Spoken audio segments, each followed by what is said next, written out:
স্বেচ্ছাসেবক হিসেবে সমাজের বিভিন্ন স্তরে সমাজসেবামূলক কাজ করে রাষ্ট্রীয় প্রেরণাদূত অ্যাওয়ার্ড পেয়ে শিলিগুড়ির নাম উজ্জ্বল করল সুনন্দন দে। চলতি মাসের ৩ তারিখ বিহার জেলার ছাপড়াতে রাষ্ট্রীয় প্রেরণাদূত অ্যাওয়ার্ড 2023-24 অনুষ্ঠিত হয়, যেখানে সমাজের বিভিন্ন স্তরে সমাজসেবামূলক কাজ করা, যেমন বৃক্ষরোপণ, স্বেচ্ছা রক্তদান, বস্ত্র বিতরণ, শারীরিক ও মানসিকভাবে প্রতিবন্ধী ব্যক্তিদের সঙ্গে কাজ করা, স্বচ্ছ ভারত অভিযান, নদী পরিচ্ছন্নতা, বেটি বাঁচাও বেটি পড়াও সহ একাধিক বিষয় রয়েছে।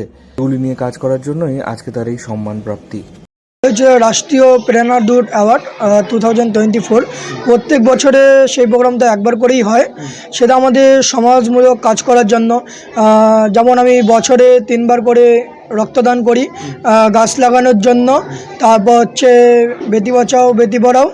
তারপর হচ্ছে সমাজমূলক কাজ যেগুলো আছে আরও, বাচ্চা অ্যাডপশন, তারপরে পোস্কো, ডেঙ্গু, তারপর হচ্ছে যে বিশেষ ধরনের সমাজমূলক কাজ হয় সেগুলোর জন্যই আমাদেরকে অ্যাওয়ার্ডটা দেওয়া হয়েছে।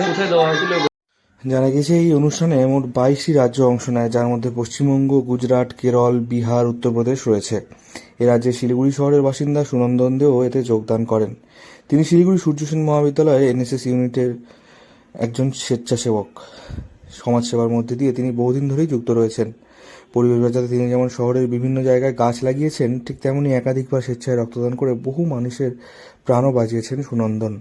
তার এই কৃতিত্বে খুশি তার পরিবার সহ এলাকার সমস্ত বাসিন্দারা। হ্যাঁ, এই অ্যাওয়ার্ডটা যারা তুলে দিয়েছে রাষ্ট্রীয় প্রেরণাদূতের যারা আছে সদস্যরা, এখানে সব মিলে 22টা স্টেটের মতো করেছে। যেমন হচ্ছে পশ্চিমবঙ্গ, উড়িষ্যা, গুজরাট, কর্ণাটক, কেরালা, মধ্যপ্রদেশ, ইউপি, তা বিহার থেকেও ছিল, আরও নানান স্টেট থেকেও করেছে। এই অ্যাওয়ার্ড পেয়ে আমি খুব গর্বিত। ইচ্ছা আছে পরে স্টেট অ্যাওয়ার্ড, ন্যাশনাল অ্যাওয়ার্ড পাওয়ার। সম্প্রতি বিহার থেকে শিলিগুড়ি এসে পৌঁছেছেন তিনি। বাড়ি ফিরতেই উষ্ণ অভ্যর্থনায় ভাসলেন তিনি। ফুলমালা পরিয়ে তাকে স্বাগতও জানানো হয়।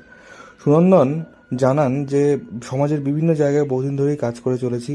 এই সম্মান পেয়ে তিনি দারুণ আপ্লুত। এই সম্মান তার জন্য অনেক গুরুত্বপূর্ণ। আগামীতে এভাবেই মানুষের পাশে থেকে কাজ করে যেতে চাই। সুনন্দনের শিক্ষকের কথায় সমাজের প্রতি ওর দায়বদ্ধতার জন্যই আজকে এই সম্মান প্রাপ্তি হয়েছে তার। অনেক শুভকামনা রইল এবং আগামীতে তাকে আরও এগিয়ে যাওয়ার জন্য যত রকম সাহায্য তারা করবেন। সুনন্দনের বাবা মার কথায় ছেলের এমন সম্মান প্রাপ্তিতে তারা ভীষণভাবে আপ্লুত। আগামীতে ছেলেকে আরও বড় জায়গায় দেখতে চান তারা। শিলিগুড়ি থেকে অনির্বাণ রায় রিপোর্ট, লোকাল 18 বাংলা।